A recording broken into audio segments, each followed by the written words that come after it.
जरूर पहनिए। शुरुआत बड़ी खबर के साथ कर लेते हैं। पंजाब कांग्रेस पर यह बड़ी खबर आ रही है। अब से कुछ देर बाद नवजोत सिंह सिद्धू पंजाब कांग्रेस का अध्यक्ष पद संभालेंगे, जिसके बाद चंडीगढ़ के पंजाब दफ्तर में कार्यक्रम शुरू अभी हो भी चुका है। पंजाब कांग्रेस के अध्यक्ष पद पर ताजपोशी से पहले नवजोत सिंह सिद्धू कैप्टन की चाय पार्टी में पहुंचे।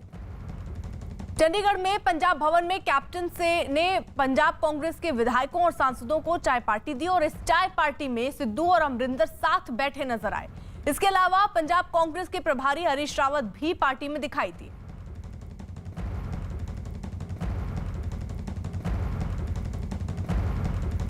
तो अब देखिए, जहां एक तरफ आज ताजपोशी होनी है, उसकी तैयारियां लगभग पूरी हो गई हैं, क्योंकि नवजोत सिंह सिद्धू आज प्रभार अपना ग्रहण करने वाले हैं प्रदेश का प्रदेश अध्यक्ष बनने के बाद।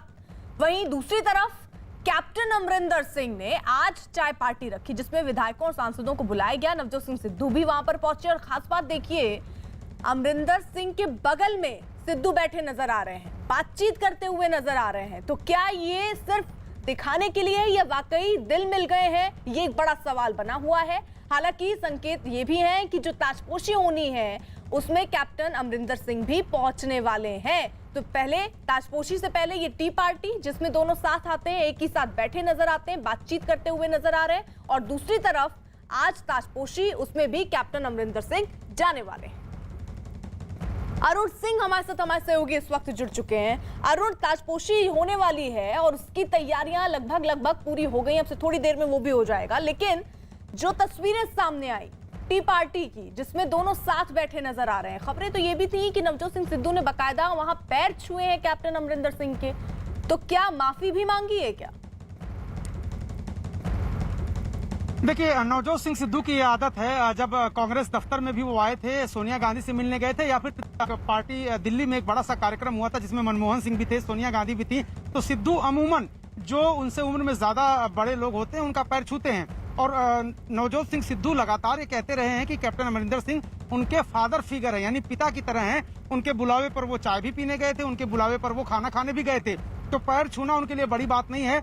और मुझे लगता है जिस तरह से तस्वीरें सामने आई हैं, जहां पर दोनों अगल बगल बैठे हैं, निश्चित रूप से जो इतने महीनों की तलखी है, जो मुद्दों की राजनीति है, जिस पर दोनों एक साथ नहीं है, दोनों के बीच मुखालफत है, वो तो अभी भी जारी है। लेकिन एक पर्सनल संबंध भी होता है जो सार्वजनिक रूप से दिखाने के लिए होता है। मुझे लगता है कि वो तस्वीरें यही दिखा रही हैं कि सार्वजनिक रूप से हम इकट्ठा हैं, एक साथ हैं। कांग्रेस आला कमान की जो इच्छा है, कांग्रेस आला कमान का जो निर्देश है, जो उनकी आकांक्षा है, वो उनको एक तरह से दिखाते हुए कि हम दोनों के बीच कोई इस तरह का मनमुटाव या दूरी नहीं है। लेकिन राजनीति में अपने अपने लक्ष्य होते हैं, दोनों को जो है आगे बढ़ने का लक्ष्य होता है और इसलिए टकराहट होती है। और उसी टकराहट के तहत तमाम जो बातें थे, बयान थे, वो एक दूसरे के सामने आए थे। जहां तक कांग्रेस नेतृत्व का बात है, अभी थोड़ी देर पहले राहुल गांधी प्रेस कॉन्फ्रेंस करने आए थे इसी विजय चौक पर, संसद भवन के ठीक सामने। तब हमने उनसे पूछा था कि पंजाब में जो मामला चल रहा है वो कब तक चलता रहेगा।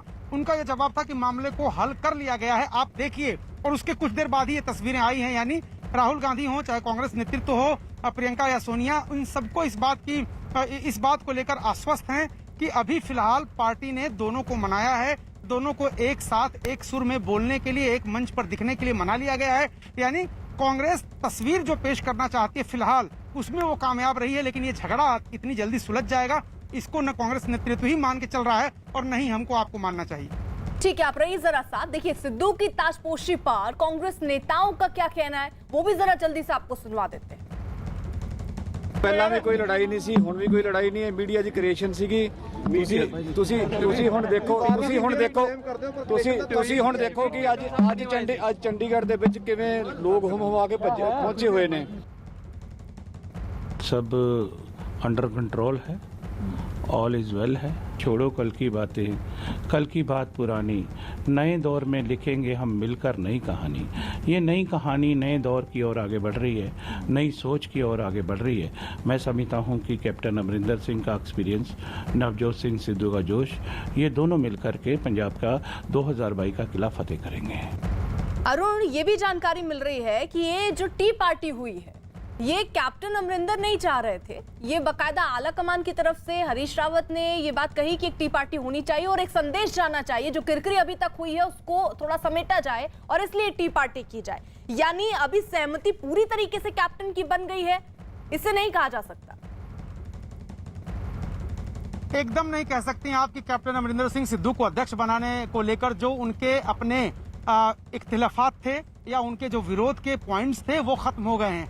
वो लगातार इस बात को आला कमान से कहते रहे हैं कि मेरा विरोध सिद्धू से नहीं है। जिस तरह की भाषा का प्रयोग वो करते हैं, जिस तरह से ट्वीट करते हैं, जिस तरह से अपमानजनक शब्दों का इस्तेमाल करते हैं, और वही बात उनके जो सलाहकार थे मीडिया के रवीन ठुकराल, उन्होंने भी ट्वीट करके यही बात कही थी कि सिद्धू को अपमानजनक शब्दों का प्रयोग करने के लिए, ट्वीट करने के लिए सार्वजनिक माफी मांगनी पड़ेगी, तभी अमरिंदर सिंह उनसे मिलेंगे। लेकिन ये उनके सलाहकार की बात थी। अमरिंदर सिंह से मुलाकात उनकी हो गई, एक सार्वजनिक मंच पर भले हुई, वो शायद बाद में कहें कि मैं तो प्राइवेट मुलाकात की बात कर रहा था।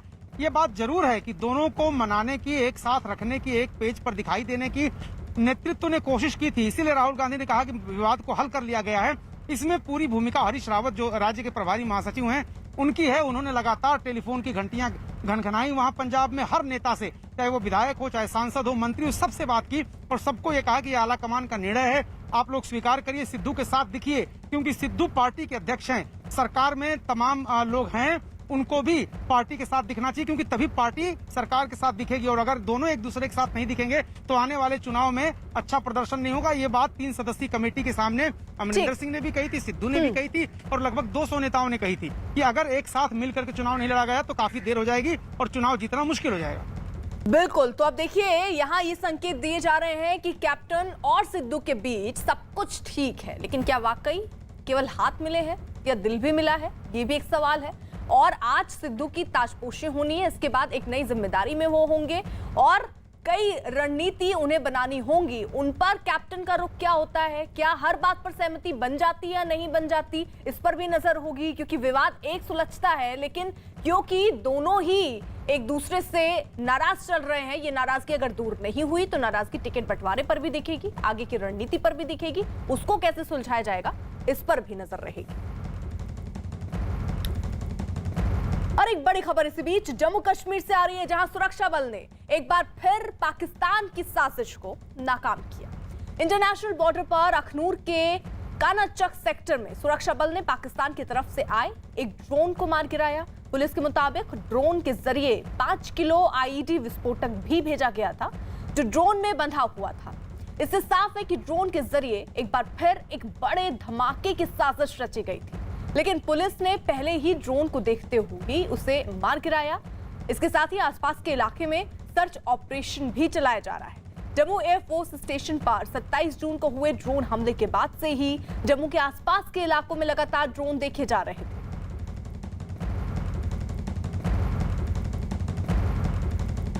डीजीपी मुकेश सिंह हमारे साथ हैं। सर, एक बड़ी सफलता मिली है जम्मू कश्मीर पुलिस को। जी हाँ, आज गुजरी जो रात है उस पर हमने एक ड्रोन को मार गिराया और जिससे कि एक पेलोड बरामद हुआ, जिसकी 5 किलो जिसका वज़न था।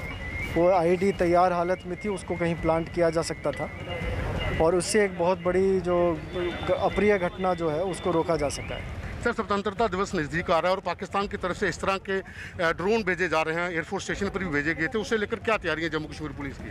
तैयारियां मुकम्मल हैं, हमारी जो डिप्लॉयमेंट्स हैं सही तरीके से लग गई हैं, वाइटल इंस्टॉलेशंस को सिक्योर कर लिया गया है और जितने भी वीआईपीज़ प्रोटेक्टेड पर्सनस हैं या माइनॉरिटीज़ हैं, इन सबको हमने सुरक्षा प्रोवाइड की है।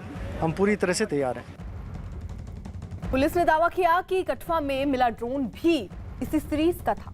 हालांकि अभी तक ये पता नहीं लग पाया कि ड्रोन का रिसीवर कहां था। पुलिस के मुताबिक ड्रोन में 5 किलो आईईडी को बांधा गया था और इसे कहीं ले जाया जा रहा था।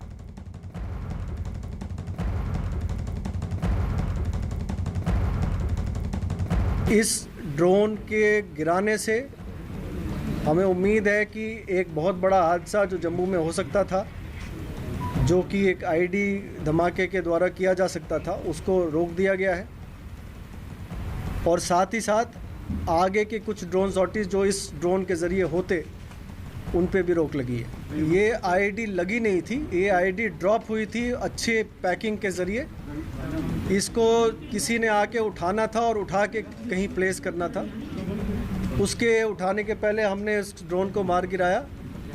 हमने इंतज़ार किया उसका, जो कि शायद वो प्रोस्पेक्टिव जो ड्रोन जो आईडी लेने आने वाला था, लेकिन वो हम वहाँ पे आया नहीं। पुलिस ने यह भी दावा किया कि जैश और लश्कर ड्रोन के जरिए लगातार हथियार भेज रहे हैं और आतंकियों तक ड्रोन के जरिए हथियार पहुंचाना उनका मकसद था। जैश ए मोहम्मद ड्रोन के ज़रिए एक पेलोड ड्रॉप करने वाला है अखनूर के पास में। इस स्पेसिफिक इंफॉर्मेशन पे Jammu and Kashmir police, Jammu police की टीम एक वहाँ गई और उन्होंने वहाँ पे एम्बुश लगाया और तकरीबन 1 बजे रात को एक ड्रोन नज़र आया जिसने पेलोड को ड्रॉप करने के लिए हाइट नीचे की। जिस वक़्त वो नीचे आया पुलिस टीम ने उस पर फायरिंग की और ड्रोन को नीचे मार गिराया। पुलिस के मुताबिक बरामद किए गए ड्रोन को असेंबल किया गया था और इसमें चीन और ताइवान में बने पुर्जे लगे हुए थे। बरामद ड्रोन हेक्साकॉप्टर था और इसकी क्षमता जो थी वो 10 किलो थी। पुलिस ने कई जगहों पर एंटी ड्रोन सिस्टम लगाए जाने का भी दावा किया। ये जो फ्लाइट कंट्रोलर है उसका जो सीरियल नंबर है और जो 1 साल पहले ड्रोन कठुआ में गिरा था उसका सीरियल नंबर, दोनों में सिर्फ 1 डिजिट का फ़र्क है, जो ये दिखाता है कि ड्रोन पार में जो तंजीम है इन्होंने एक ही सीरीज़ के कई फ़्लाइट कंट्रोलर्स लिए हैं और मुख्तलिफ ड्रोन्स में लगा के वो भेजते रहते हैं। जो प्रिलिमिनरी जानकारी मिली है वो ड्रोन एक असेंबल ड्रोन है। कुछ पार्ट चाइना के हैं, कुछ पार्ट ताइवान के हैं, कुछ हांगकांग के हैं। सबको मिला के ड्रोन बनाया गया है। पाकिस्तान से आए जिस ड्रोन को पुलिस ने मार गिराया उसे चीन में बने पुर्जों के जरिए तैयार किया गया था। और इस बीच पुलिस ने भी दावा किया कि 15 अगस्त के मौके पर आतंकी बड़ी साजिश रच रहे हैं, लेकिन पुलिस ने सुरक्षा व्यवस्था के पुख्ता इंतजाम किए।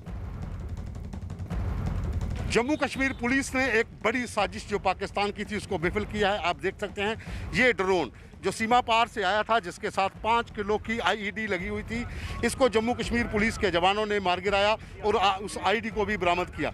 लगातार जम्मू कश्मीर में ड्रोन जो थे वो 27 जून के बाद देखे जा रहे थे। जिस तरह से जम्मू एयरफोर्स स्टेशन पर हमला हुआ था उसके बाद लगातार ड्रोन देखने का सिलसिला जारी था, लेकिन जम्मू कश्मीर पुलिस को सफलता उस समय मिली जब ये ड्रोन जो कानाचक सेक्टर में सीमा पार से आया था जिसके साथ 5 किलो की आईईडी लगी हुई थी।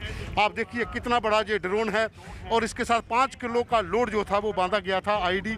तो ये माना जा रहा है कि सीमा पार से पहले भी इस तरह की जो मादक पदार्थ या फिर विस्फोटक सामग्री जो थी वो यहाँ पर भेजी जाती थी, जिसको हालांकि हीरानगर सेक्टर में भी एक ड्रोन जो था काफ़ी समय पहले बीएसएफ ने मार गिराया था।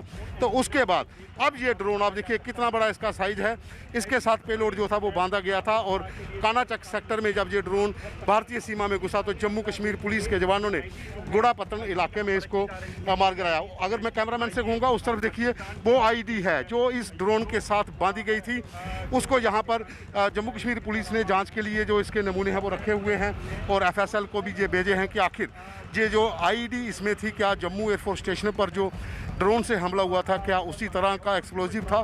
तो वो अब जांच का विषय है, लेकिन जम्मू कश्मीर पुलिस ने एक बड़ी साजिश जो पाकिस्तान के तरफ से थी उसको विफल किया है, क्योंकि जम्मू में लगातार ड्रोन जो देखे जाने का सिलसिला जारी था 27 जून के बाद, वो चाहे कालूचक मिलिट्री स्टेशन हो या फिर रतनुचक मिलिट्री स्टेशन हो या फिर भारत पाक अंतर्राष्ट्रीय सीमा का इलाका हो, वहाँ पर ड्रोन देखे जा रहे थे। तो बीती रात भी यहाँ पर जो ड्रोन था वो कानाचक सेक्टर से पहुँचा था जिसे जम्मू कश्मीर पुलिस के जवानों ने मार गिराया। कैमरामैन राजू के साथ पवन शर्मा, न्यूज़ 18 इंडिया।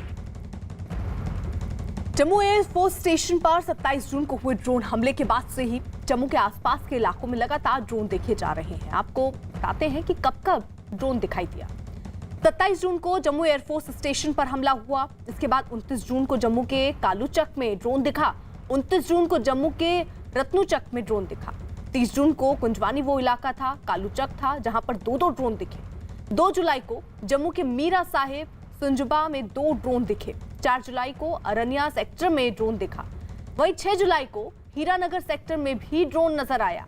वहीं 13 जुलाई को जम्मू में 4 जगहों पर ड्रोन दिखाई दिया। 21 जुलाई को जम्मू एयरफोर्स स्टेशन पर फिर ड्रोन देखा गया। और इस वक्त एक और बड़ी खबर आ रही है जम्मू कश्मीर के सोपोर से, जहां सुरक्षा बल ने लश्कर के 2 आतंकियों को मार गिराया है। मारे गए आतंकियों में लश्कर आतंकी फयाज अहमद भी शामिल था, जिस पर 10 लाख रुपए का इनाम घोषित था। सुरक्षा बल को आतंकियों के बारे में खुफिया जानकारी मिली, जिसके बाद पूरे इलाके को घेरा गया और बीती रात से ही आतंकियों से मुठभेड़ जारी है, जिसमें सुरक्षा बल ने दोनों आतंकियों को ढेर किया। मारे गए आतंकियों के पास से भारी मात्रा में हथियार भी बरामद हुए। वहीं सुरक्षा के लिहाज से पूरे इलाके में सर्च ऑपरेशन जारी। कल दोपहर में श्रीनगर पुलिस को इत्तला मिली थी कि सोपोर के एरिया में 2 टेररिस्ट छिपे हुए हैं, जिसमें एक फयाज का खबर था जो लश्कर तैयबा का डिस्ट्रिक्ट कमांडर था और मुदस्सिर पंडित के मरने के बाद इसको रिप्लेस किया था। तो जब हम लोग इनकाउंटर वहाँ पर शुरुआत हुआ तो पहले काफ़ी फायरिंग हुआ और उसके बाद हम लोग ऑपरेशन को रोक दिए। जितने सिविलियन थे आसपास उसको वहाँ से विकेट कर दिया गया। फिर उनको अपील किया गया तो सरेंडर नहीं किया। उसके बाद फिर फायरिंग रिज्यूम हो गया और उसमें दोनों टेररिस्ट मारे गए, जिसमें एक फयाज वार है जिसको उमर भी बोलते हैं, दूसरा शाहीन मीर है बडगांव का है, वो सेबू के बडगांव का है।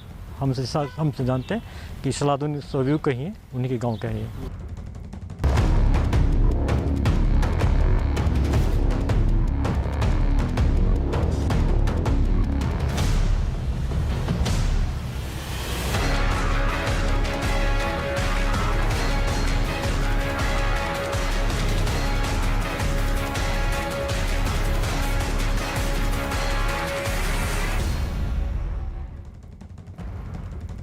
राजकुंद्रा से जुड़ी एक बड़ी खबर आ रही है। न्यूज 18 की विवेक गुप्ता की रिपोर्ट है कि जांच में राजकुंद्रा पुलिस का सहयोग नहीं कर रहे हैं। खबर यह भी है कि जांच के दौरान कुंद्रा अधिकारियों के साथ भी भिड़ गए। ये बात भी सामने आई कि कुंद्रा अभी भी इस बात पर अड़े हैं कि उन्होंने कभी कोई अश्लील फिल्म नहीं बनाई, लेकिन दावा यह किया जा रहा है कि 90 से ज्यादा ऐसे वीडियो मिले हैं जिनका इस्तेमाल पॉर्न के लिए किया जाता है। यही नहीं, पुलिस का तो यह भी कहना है कि अभी भी 2 जीबी डेटा जो है वो गायब है, जिसे कुंद्रा ने पहले ही हटा दिया था।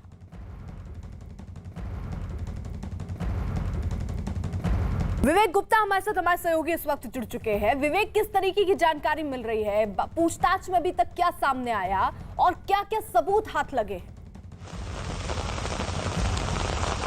देखिए अर्पिता, आपको बताना चाहेंगे कि जो पुलिस सूत्रों से जानकारी मिल रही है, इसमें साफ तौर पर जो राज कुंद्रा जो गिरफ्तार किए गए हैं वो पुलिस के साथ सहयोग नहीं कर रहे हैं। वो अभी भी पुलिस के सामने बातचीत कर रहे हैं कि उन्हें झूठ मूठ का फंसाया जा रहा है। पोर्नोग्राफिक मूवी वो नहीं बनाते हैं और पोर्नोग्राफिक इंडस्ट्री से वो जुड़े हुए नहीं है। तो पुलिस लगातार उनसे पूछताछ करने की कोशिश कर रही है, लेकिन वो इन्वेस्टिगेशन में बिल्कुल भी सपोर्ट नहीं कर रहे हैं। साथ ही साथ पुलिस का साफ तौर पर यह भी कहना है कि लगभग 90 से ज्यादा वीडियो जो उनके ऐप है उनसे पुलिस ने पूरे वीडियो रिट्रीव किए हैं और साफ तौर पर वो जो वीडियो है वो कहीं ना कहीं पूरी तरह से पॉर्न फिल्म से जुड़े हुए हैं। उन वीडियो को भी राज कुंद्रा बोल रहे हैं कि वो वीडियो उनकी कंपनी के नहीं है। तो कहीं ना कहीं जो ये पूरी तफ्तीश है और जो जिस तरीके से राज कुंद्रा कॉपरेट नहीं कर रहे हैं, तो पुलिस का साफ तौर पर कहना है कि राज कुंद्रा कॉपरेट ना करें, उसकी वजह से कि इन्वेस्टिगेशन में कोई फर्क नहीं पड़ेगा, क्योंकि इन्वेस्टिगेशन में पुलिस के पास बहुत सारे अहम सबूत मिले हैं, जिससे ये साफ साबित होता है कि राज कुंद्रा कहीं ना कहीं पॉर्न फिल्म इंडस्ट्री से हर हाल में जुड़े हुए थे। पुलिस का साफ तौर पर कहना है कि जिस तरीके से जो व्हाट्सएप चैट पुलिस को हाथ लगे हैं, जिनमें साफ तौर पर राज कुंद्रा और जो दूसरे आरोपी है वो बातचीत कर रहे हैं, उसकी डिटेल्स हैं। जो ईमेल्स मुंबई पुलिस को हाथ लगे हैं उस ईमेल में सारी डिटेल्स हैं। इस आधार पर राज कुंद्रा को गिरफ्तार किया गया है। अगर मैं अपने कैमरे तवरीज को बोलूंगा तो आपको कोर्ट के दृश्य दिखा सके कि कुछ समय बाद राज कुंद्रा को मुंबई के किला कोर्ट में पेश किया जाएगा और इसी कोर्ट में मुंबई पुलिस पूरी कोशिश करेगी कि फिर से एक बार राज कुंद्रा को कोर्ट में पेश किया जाए और ज्यादा से ज्यादा पुलिस कस्टडी लेने की कोशिश की जाए, क्योंकि जिस तरीके से राज कुंद्रा कॉपरेट नहीं कर रहे हैं वो कहीं ना कहीं राज कुंद्रा की मुश्किलें ही बढ़ा रहे हैं, क्योंकि पुलिस का साफ तौर पर कहना है कि बिल्कुल, यानी देखिए राज कुंद्रा की जो रिमांड पर लिया गया था, 3 दिन के लिए रिमांड पर लिया गया था। 23 तारीख के आज की रिमांड खत्म भी हो रही है। अब से थोड़ी देर में कोर्ट में उनकी पेशी भी होनी है और रिमांड और ज्यादा लेने की कोशिश होगी। कुछ सबूत भी हाथ लगे, जाहिर तौर पर कोर्ट में भी रखे जाएंगे। विवेक, रहिए जरा आप साथ। वही पॉर्न फिल्में बनाने और उन्हें ऐप के जरिए दिखाने के मामले में फिल्म अभिनेत्री शिल्पा शेट्टी के पति और कारोबारी राज कुंद्रा की आज पुलिस हिरासत खत्म हो रही है। आज उन्हें क्राइम ब्रांच फिर कोर्ट में पेश करेगी। जानकारी ये भी कि क्राइम ब्रांच इस मामले की तह तक जाने के लिए कोर्ट में कस्टडी बढ़ाने की मांग कर सकती है। क्राइम ब्रांच का दावा है कि राज कुंद्रा के खिलाफ उनके पास पुख्ता सबूत है। पॉर्न फिल्में बनाने के मामले में राज कुंद्रा को मुंबई पुलिस ने 19 जुलाई को गिरफ्तार किया था। राज कुंद्रा पर अश्लील फिल्में बनाने और उन्हें ऐप के जरिए प्रसारित करने का आरोप है। आरोप ये भी कि इसके लिए उन्होंने कुछ लोगों के साथ मिलकर एक कंपनी भी बनाई थी। विवेक, कई जगहों पर छापेमारी भी हुई है। उन छापेमारी में क्या हाथ लगा है, और जो हाथ लगा है वो आज कोर्ट में रखकर ज्यादा दिन की रिमांड मांगने की कोशिश होगी पुलिस की। हाँ अर्पिता, देखिए आपको बताना चाहेंगे जिस दिन राज कुंद्रा को गिरफ्तार किया गया था उस दिन उससे एक दिन पहले भी मुंबई क्राइम ब्रांच की कई टीमों ने राज कुंद्रा के घर पर और उनके अंधेरी दफ्तर में छापेमारी की थी। विहान नाम की जो कंपनी है उनके यहाँ पे छापेमारी की थी, जहाँ पर मुंबई क्राइम ब्रांच को काफी बड़ी मात्रा में विदेशी मुद्राएं यानी फॉरेन करेंसी मिले हैं। इस बात को लेकर राज कुंद्रा से पूछताछ की गई कि इतनी विदेशी मुद्राएं फॉरेन करेंसी कहाँ से मिली है, तो उसका वो ठीक से जवाब नहीं दे पा रहे हैं। साथ ही साथ जो राज कुंद्रा के बैंक डिटेल्स हैं वो इस बात को साबित करते हैं कि राज कुंद्रा के ने पोर्नोग्राफी इंडस्ट्री से लाखों करोड़ों रुपए कमाए हैं, उसकी डिटेल भी राज कुंद्रा नहीं दे रहे हैं। तो कहना है कि पूरे मामले में राज कुंद्रा जांच एजेंसी या मुंबई क्राइम ब्रांच के अधिकारियों के सामने जांच में सहयोग नहीं कर रहे हैं, कॉपरेट नहीं कर रहे हैं, ऐसा मुंबई पुलिस का दावा है। लेकिन जिस तरीके से सबूत मुंबई पुलिस धीरे धीरे इकट्ठा करते जा रही है, तो कहीं ना कहीं राज कुंद्रा लगातार घिरते चले आ रहे हैं। और जो हॉटस्पॉट नाम का ऐप है उनमें से तकरीबन 90 वीडियो ऐसे निकाले गए हैं जो ये क्राइम ब्रांच का दावा है कि ये जो पॉर्न वीडियो है वो राज कुंद्रा की इंडस्ट्री या राज कुंद्रा की कंपनी से ही अपलोड किए गए हैं। साथ ही साथ 30 से 40 वीडियो और हैं जो क्राइम ब्रांच के रडार पर है, उनकी भी जांच चल रही है। लेकिन जिस तरीके से राज कुंद्रा जांच एजेंसियों के साथ सहयोग नहीं कर रहे हैं, उससे राज कुंद्रा की मुश्किलें और ज्यादा बढ़ सकती हैं, क्योंकि मुंबई क्राइम ब्रांच का कहना है कि उनके पास काफी अहम सबूत है और काफी ऐसे सबूत है जो ये साबित करते हैं कि इस पूरे मामले में राज कुंद्रा मास्टरमाइंड है। यानी थोड़ी देर में ही राज कुंद्रा की कोर्ट में पेशी होनी है और उसको लेकर भी हम पल पल के अपडेट दे रहे हैं। विवेक जरा आप रहिए साथ। देखिए राज कुंद्रा मामले में एक बड़ी खबर आ रही है, जल्दी से वो भी आप तक पहुंचा दें। न्यूज़ 18 के दिवाकर सिंह की ये खबर कि मुंबई पुलिस कुंद्रा की कंपनी व्यान से जुड़े अधिकारियों और कर्मचारियों से पूछताछ कर सकती है। पूछताछ के लिए कंपनी के लोगों को पुलिस जल्द ही समन भेज सकती है। खबर यह भी कि इन लोगों से पुलिस 1-2 दिन में पूछताछ कर सकती है। तो पूछताछ का सिलसिला जो है वो लगातार बढ़ रहा है और इसके दायरे में अब कई लोग आ रहे हैं और यह भी कहा जा रहा है कि जो व्यान कंपनी है उसके अधिकारियों और कर्मचारियों से भी पूछताछ हो सकती है जल्द ही। विवेक, कई कंपनी देखिए सामने आई है, जहां एक तरफ आप हॉटस्पॉट्स का नाम ले रहे हैं, वहां पे जो वीडियो अपलोड हुए वो वीडियो अब वापस उनके हाथ लगे हैं और वो कोर्ट में रखने की बात भी सामने आ रही है। बॉली फ्रेम करके भी एक ऐप बनाने की कोशिश रही थी, जो प्लान बी था कुंद्रा का, उसको लेकर क्या जानकारी मिल रही है? क्या उससे जुड़े हुए अधिकारी या उससे जुड़े कर्मचारी, उनसे भी पूछताछ होगी, उनसे भी बात होगी? बिल्कुल सही अर्पिता, आपने देखिए मुंबई क्राइम ब्रांच के अधिकारियों का साफ तौर पर कहना है कि जो पहली कंपनी है व्यान, वो उसका ऑफिस मुंबई के अंधेरी इलाके में है। उस ऑफिस में जितने भी लोग काम करते हैं या फिर जिस ऑफिस में जितने भी गैजेट्स हैं, लैपटॉप या फिर जो सीसीटीवी कैमरे हैं, उन सब की मुंबई क्राइम ब्रांच जांच करेगी और ये जांच करने की कोशिश करेगी जो विहान कंपनी नाम की कंपनी खोली गई थी, क्या वो सिर्फ पोर्नोग्राफी वीडियो या पोर्नोग्राफी इंडस्ट्री के लिए खोली गई थी या फिर उसकी आड़ में कुछ और भी काम होता था। इसको लेकर मुंबई क्राइम ब्रांच अब राज कुंद्रा की जुड़ी जो भी कंपनी है उन सब से पूछताछ करेगी। जो कर्मचारी हैं उन लोगों से पूछताछ करेगी कि आखिरकार उन्हें पोर्नोग्राफी इंडस्ट्री के बारे में जानकारी थी या नहीं थी।